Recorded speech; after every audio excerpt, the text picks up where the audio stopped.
어느 주일 아침에 일어난 일입니다. 70세의 어머니와 40세의 아들이 주일 아침부터 실랑이가 벌어졌습니다. 이유는 이렇습니다. 40대 아들이 어머니에게 말합니다.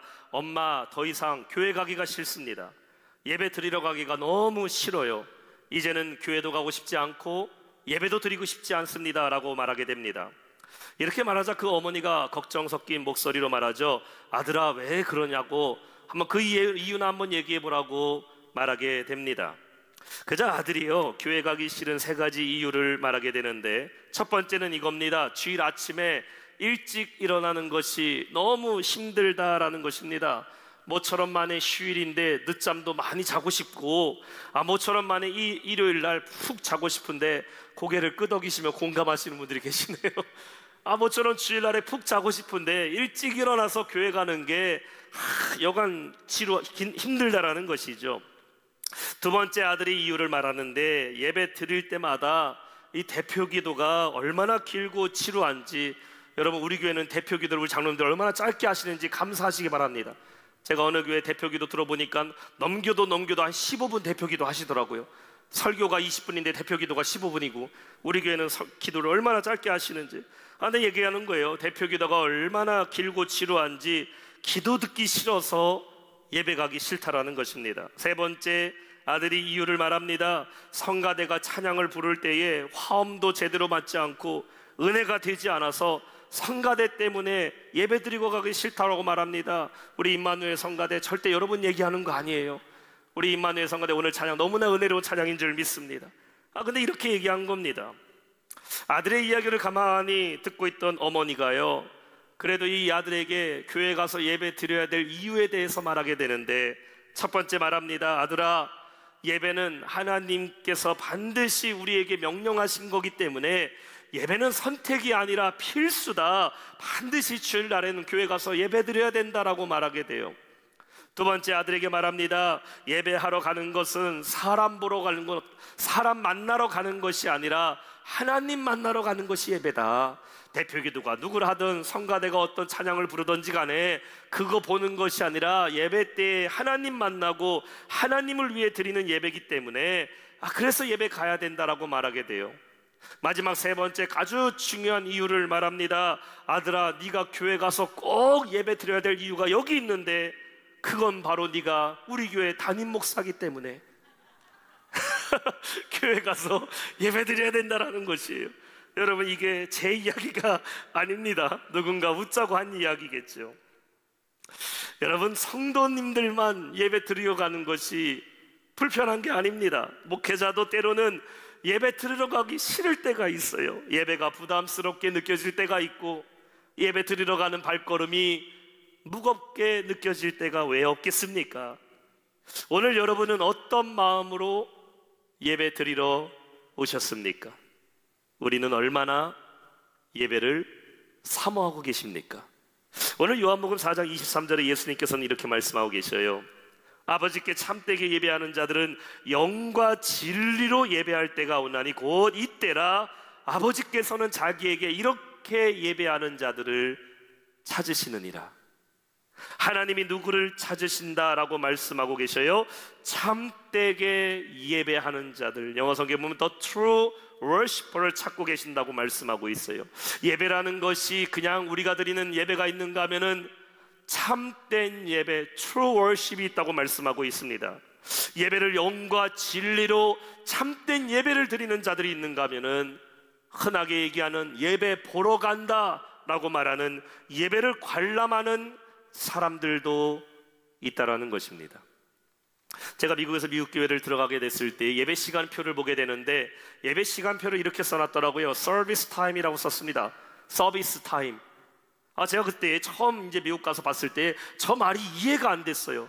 여기가 무슨 레스토랑도 아니고 무슨 병원도 아니고 뭐 어디도 아니고 예배가 무슨 서비스냐, 서비스 타임. 물론 이 영어로 예배 시간을 표기하기 위해서 서비스 타임이라는 말을 썼겠지만, 여러분, 예배는 어떠한 서비스를 받기 위해서 오는 시간이 아닙니다. 여러분이 예배 드리기 위해서 말씀에 집중하고 예배에 집중하기 위해서 이러한 공간도 필요하고, 바깥에 날씨가 춥기 때문에 안에는 따뜻한 온풍기도 돌려야 되고, 어떻게 해서든지 성도님들이 예배에 집중할 수 있도록 이런 마이크나 음향이나 이런 것들로 우리가 서포터하고 있지만, 이런 모든 것들은 우리가 서비스를 받기 위해서 드리는 것이 아니라, 예배는 무엇입니까? 월십이죠. 월십, 경배한다라는 것이에요. 내가 서비스를 받는 것이 아니라 우리 예배는 하나님께 올려드리는 경배가 되어야 됨을 믿으시기 바랍니다.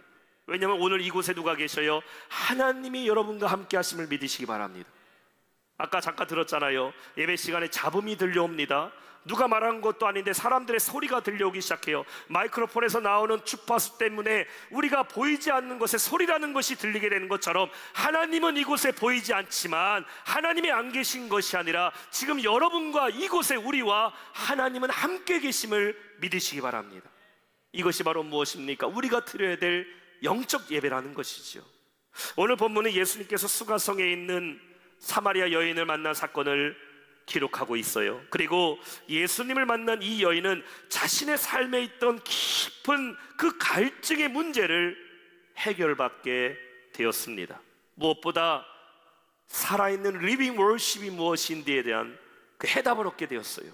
우리가 오늘 말씀을 통해 2024년도 생명을 살리는 예배, 영적 예배를 올려드리는 우리 모든 성도님, 우리 모든 예배가 되기를 주님의 이름으로 축원합니다. 자, 그렇다면 우리는 어떻게 해야 생명을 살리는 예배가 될 수 있을까요? 오늘 말씀의 첫 번째는 영적 갈증을 해결받는 생수의 예배가 되어야 한다라는 것입니다. 한번 따라해 봅시다. 생수의 예배. 오늘 14절에 말씀하고 있어요. 내가 주는 물을 마시는 자는 영원히 목마르지 아니하리니 내가 주는 물은 그 속에서도 영생하도록 솟아나는 샘물이 되리라. 사람 몸 안에 물이 얼마나 들어있을까요? 성인의 경우는요, 체중의 60%가 물로 되어 있다라고 말을 합니다. 내 체중이 80kg다 라고 얘기하면은 내 몸무게의 50kg은 뭐다? 물이다라는 것이죠. 우리가 살이 찌면요, 이렇게 말합니다. 물살 쪘다, 물살. 근데 그 말이 의학적으로는 맞는 말입니다.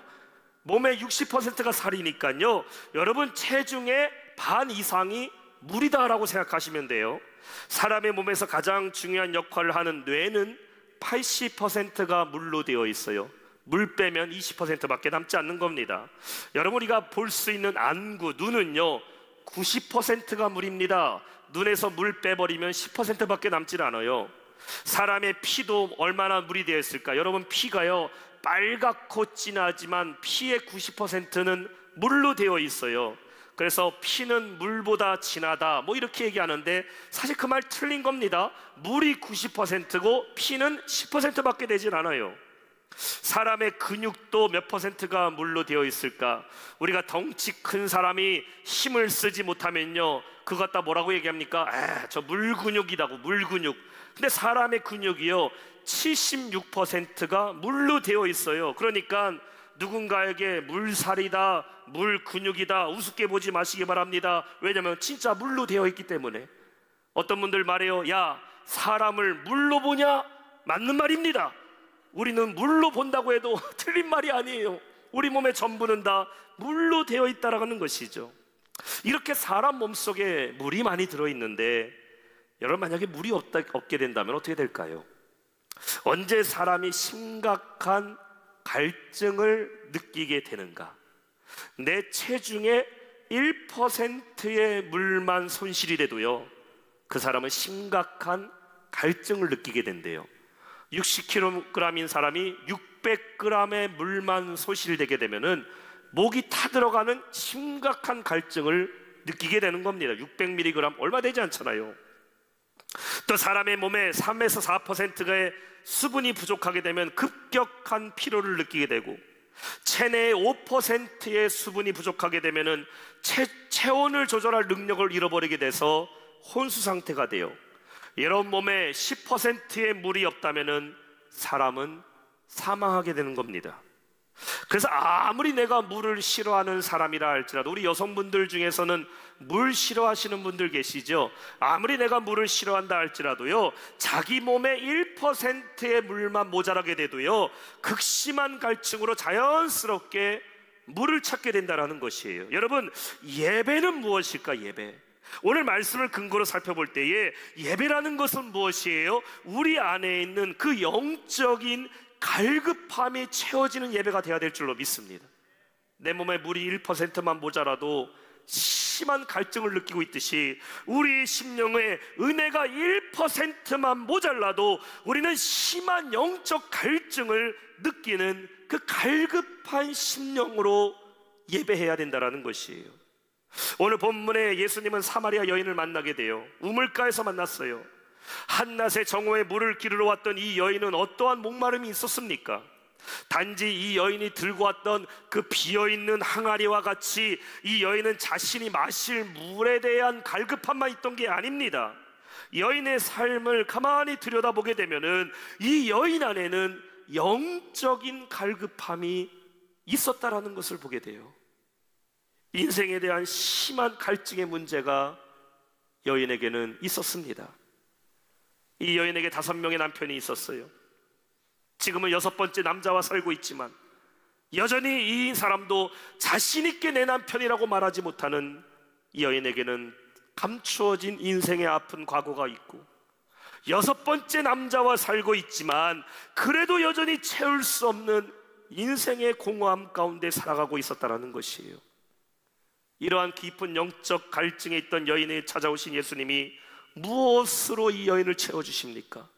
우물에서 나는 물을 아무리 마셔도 채울 수 없는 인생의 갈증을 예수님 안에 있는 영생의 샘물로 채워주셨음을 믿으시기 바랍니다. 오늘 13절과 14절에 말씀하고 있어요.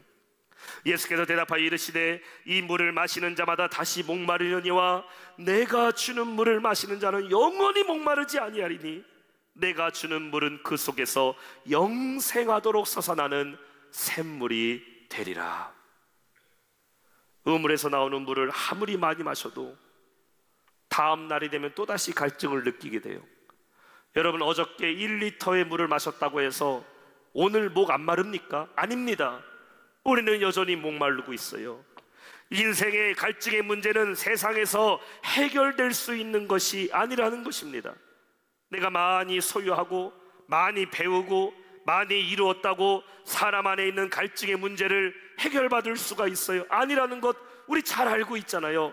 내가 그렇게 바라던 집을 얻어도 1년만 지나면 헌집같이 느껴져요. 새 차를 사도 한 달만 지나면 헌차같이 느껴지고, 아무리 좋은 옷, 새 옷 입어도 일주일, 2주일 지나버리면 이 옷 헌옷같이 느껴지는 것이에요. 우리 안에는요, 여전히 갈증 가운데 시달리고 인생의 갈망으로 살아간다는 것입니다. 그런데 예수님 안에는 영원한 갈증을 해결할 수 있는 능력이 있음을 믿으시기 바랍니다. 주님이 주시는 그 생명수는 그 속에서 영생하도록 솟아나는 샘물이 된다라고 오늘 말씀하고 있다는 것이에요. 우물에 있는 물을 띠며 살아가는 자에게 아예 그 생수의 샘을 주겠다고 말씀하고 있는 겁니다. 옛날에는 우리가 동네마다 우물이 있었어요. 그래서 우물에서 한 우물에 온 동네 사람들이 모여서 두레박으로 그 우물물을 길러다가 밥도 해먹고 빨래도 빨고 또 가축들에게 물도 먹이는 동네의 우물 하나 갖다가 모든 사람들이 다 살았습니다. 그런데 오늘날 여러분 우물에서 물 뜨면서 생활하시는 분 계십니까? 아파트마다 우물이 하나씩 있어서 관리사무소에서 방송합니다. 오늘은 100일동이 우물 뜨는 날입니다.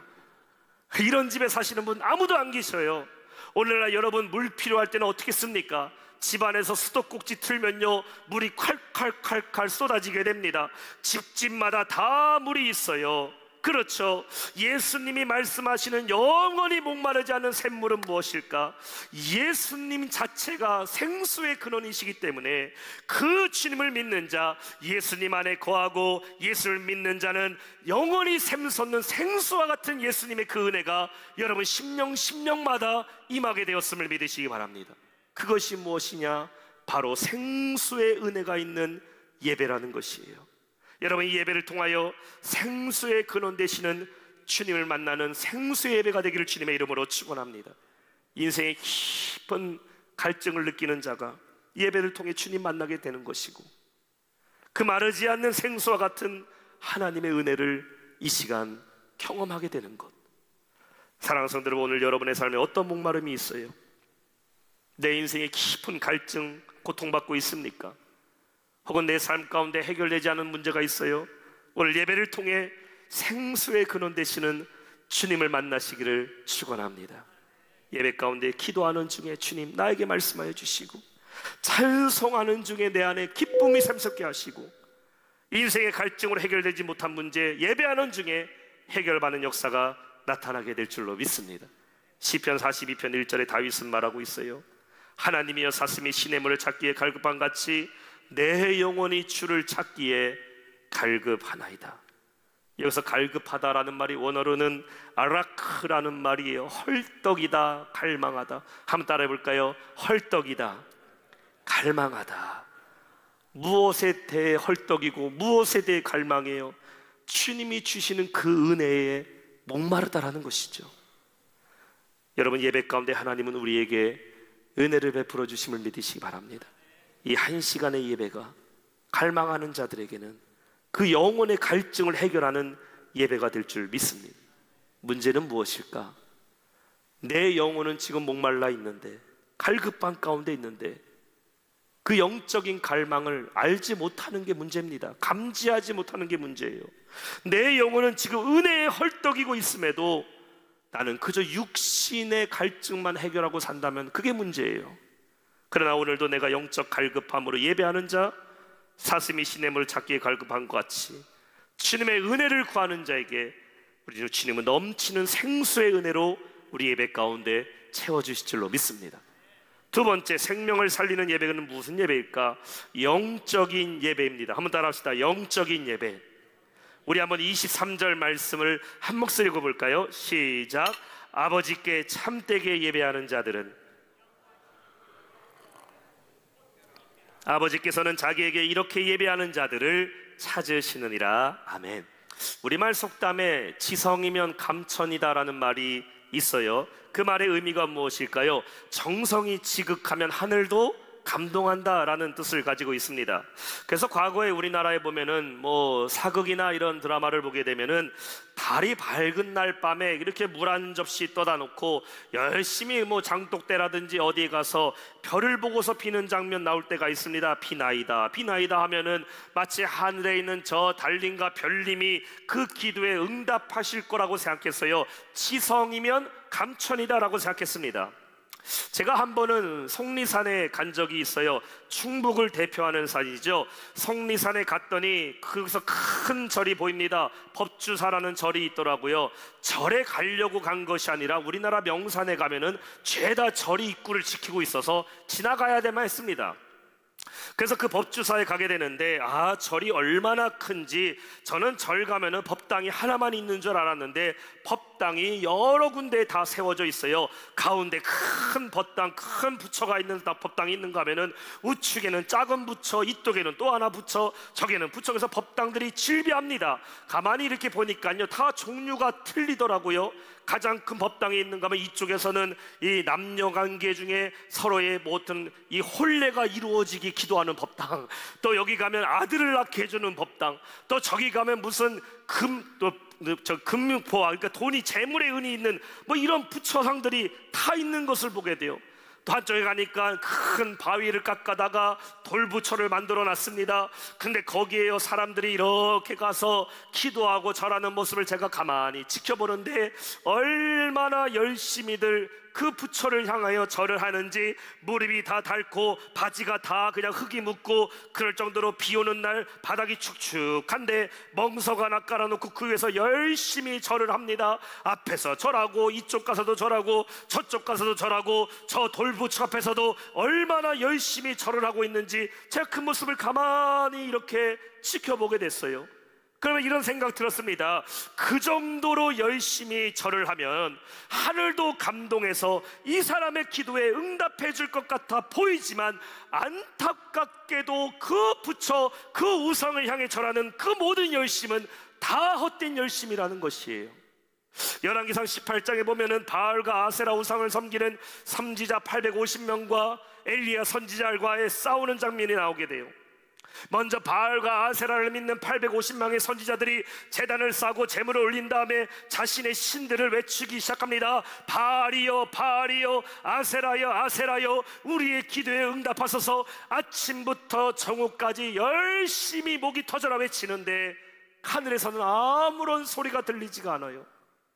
정오쯤 되었을까, 이 사람들이 칼을 꺼내고 창을 꺼내서 자신의 몸을 자해하면서 피를 내가면서 절을 하기 시작하는데, 열왕기상 18장 28절에 말하고 있어요. 이에 그들이 큰 소리로 부르고 그들의 기뢰를 따라 피가 흐르기까지 칼과 창으로 그들의 몸을 상하게 하더라. 자신들의 몸을 자해하기 시작해요. 스스로 몸을 상하게 하며 피를 흘리면서 자기 우상들의 이름을 부르면서 기도하는데, 결국 아침부터 저녁까지 기도했지만 아무런 소리를 듣지 못하게 됩니다. 지성이면 감천이다란 말이 무색해져 버렸어요. 열심히 노력했는데 우상은 응답하지를 않아요. 근데 이어서 엘리야가 등장하게 되죠. 무너져버린 제단을 수축했어요.